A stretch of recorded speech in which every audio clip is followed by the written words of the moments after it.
Les marchés financiers ont fortement rebondi en janvier 2019, qui restera l'un des meilleurs mois de janvier de l'histoire boursière.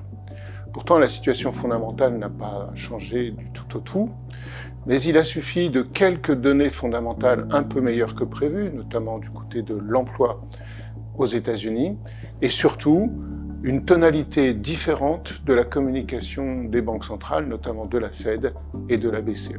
Donc, fort rebond des marchés durant le mois de janvier 2019.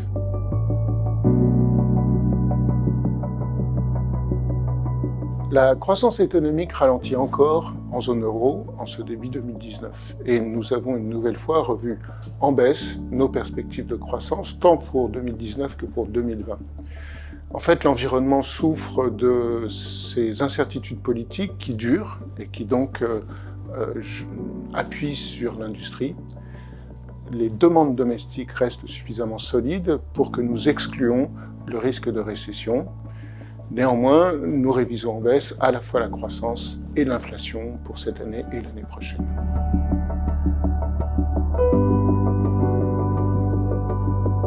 Donc, dans cet environnement de croissance plus faible, nous avons changé également notre scénario sur la Banque centrale européenne. Alors, la fin du quantitative a été décidée et actée en ce début 2019, mais maintenant nous pensons que la hausse des taux officiels, tant pour le REFI que pour le taux de dépôt, ne se fera pas en 2019.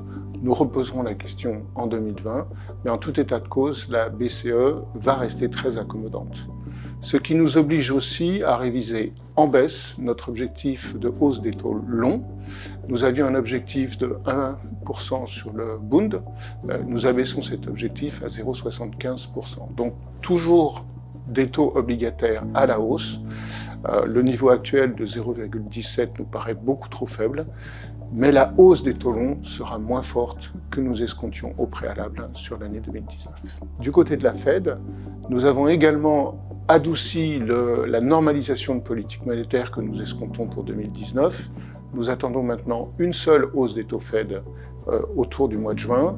La Fed a déjà annoncé qu'elle ferait une pause de plusieurs mois, qu'elle dépend des données économiques. Le ralentissement est en train de se produire. Nous attendons moins de hausse des taux à l'avenir aux États-Unis. Par contre, nous laissons notre objectif de taux à 10 ans inchangé, à 3,25 pour le 10 ans américain. Néanmoins, nous ne changeons pas nos objectifs sur l'euro-dollar. 1,16 à 3 mois, 1,22 à 12 mois. Les modifications de courbe de taux seront marginales.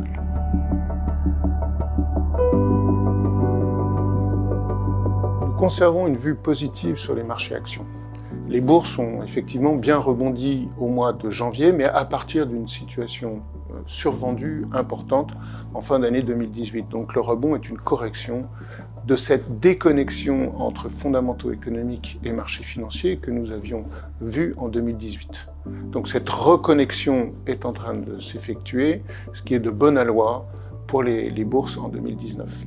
Car fondamentalement, la croissance économique va rester positive, alors plus en Asie, aux États-Unis qu'en eurozone, mais la croissance globale va rester bien orientée, notamment grâce à la solidité des demandes domestiques. On pense à l'emploi aux États-Unis ou à la consommation en Europe. Par ailleurs, le fait que les banques centrales soient accommodantes est une bonne nouvelle. Ça va soutenir les marchés actions de manière indiscutable. Et la Banque de Chine, où les autorités chinoises, d'une manière générale, utilisent tous les outils possibles, la politique monétaire, la politique fiscale, les dépenses d'infrastructure, pour relancer la croissance, ce qui est très important pour la croissance globale. Donc les bénéfices des entreprises, qui est le fondement des bourses, les bénéfices vont rester bien orientés. On a constaté pendant les dernières semaines une baisse des anticipations du consensus des analystes qui attendent maintenant environ 4% de hausse des profits, c'est-à-dire une estimation qui nous paraît à peu près correcte. Donc les cash flows des entreprises vont continuer de monter, les dividendes seront bien orientés, les programmes de rachat d'actions pourront continuer, les fusions-acquisitions reprennent. Au total, nous restons positifs sur les marchés actions, les taux d'intérêt sont toujours trop bas. Nous n'avons pas changé nos recommandations géographiques, nous mettons toujours en avant les 3 mêmes zones. Premièrement, les marchés émergents, deuxièmement, le Japon, troisièmement, l'eurozone.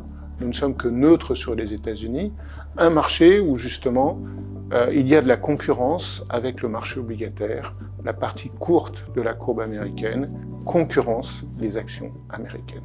Donc pas de changement dans nos grandes orientations sectorielles, à part deux éléments. Premièrement, nous révisons à négatif notre opinion sur le secteur de la distribution alimentaire. Et deuxièmement, un secteur un peu plus important, nous devenons positifs sur l'immobilier coté. Les rates ont souffert l'année dernière alors que les niveaux de valorisation se sont améliorés. Les dividendes représentent plus de 4% et les revenus vont rester bien orientés. Donc nous passons les rates à l'achat. Merci pour votre attention.